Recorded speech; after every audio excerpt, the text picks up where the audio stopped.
Kerber चिट्ठी रही गए कहत न खाची मीठी पुनि धैर्य धीर पत्रिका बाची हरसी सभा बात सुनि साची खेलत रहे तहाँ सुधि पाई आए भरत सहित हित भाई पूछत अति स्नेह सकुचाई तात कहाँ पाती आई मंगल भवन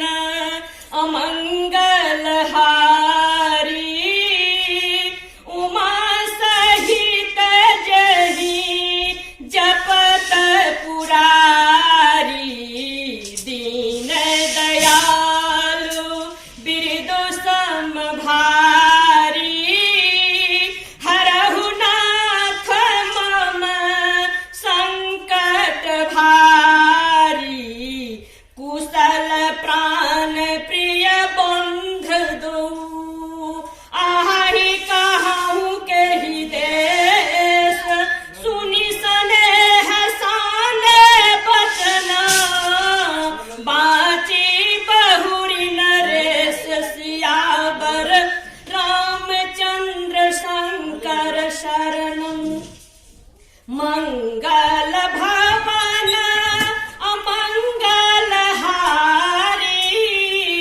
द्रवहु सुदशरथ अजीर बिहारी सुनि पाती पुल के दो भ्राता अधिक स्नेह मातन गाता प्रीत पुनीत भरत के देखी सकल सभा सुख लहु बिसेखी तब नृपदूत निकट बैठा रे मधुर मनोहर बचन उचारे भैया कहू कुशल दो बारे तुमनी के निज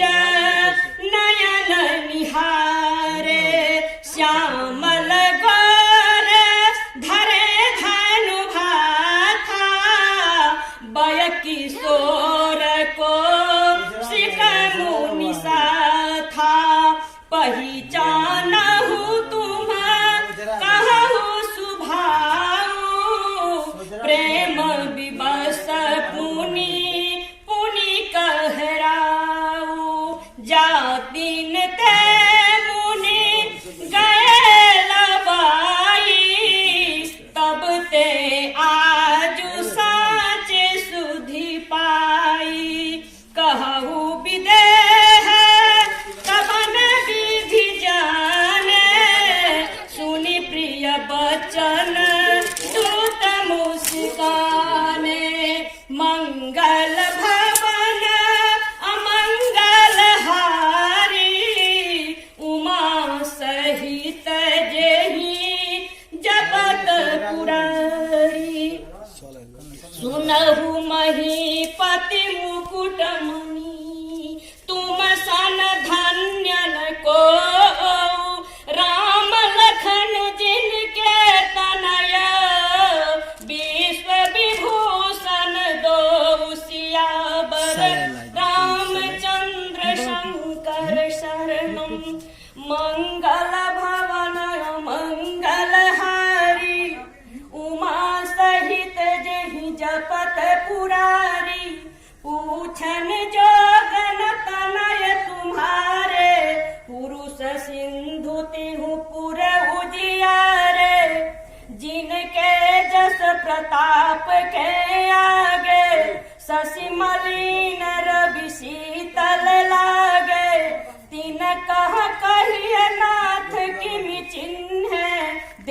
देखिए रवि की दीप करलिन है, सिय स्वयंवर भूप अनेका, समिटे सुभट एक तेका। शंभु सरासन काहु नटारा, हारे सकल वीर बरियारा। तीन लोक महजे भटवानी, सबके सकति शंभु धनि भाणी। सकई उठाई सरासुर मेरु, सोहि हारि गयउ करि फेरु।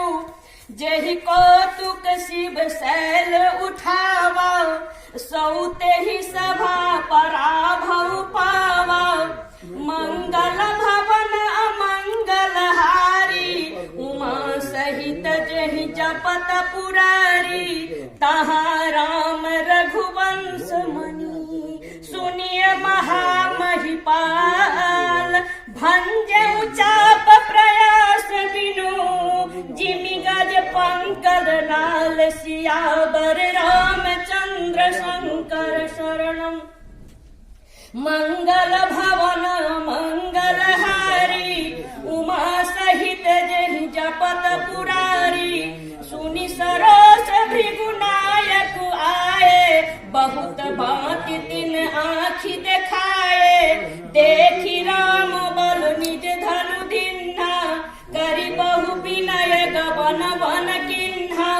राजन राम अतल अतुल बल जैसे, तेज निधान लखन पुनि तैसे। कंपहि भूप बिलोकत जाके, जिमि गज हरि किशोर के ताके। देव देखि तब बालक दोऊ, अब न आँखि तर आबत कोऊ।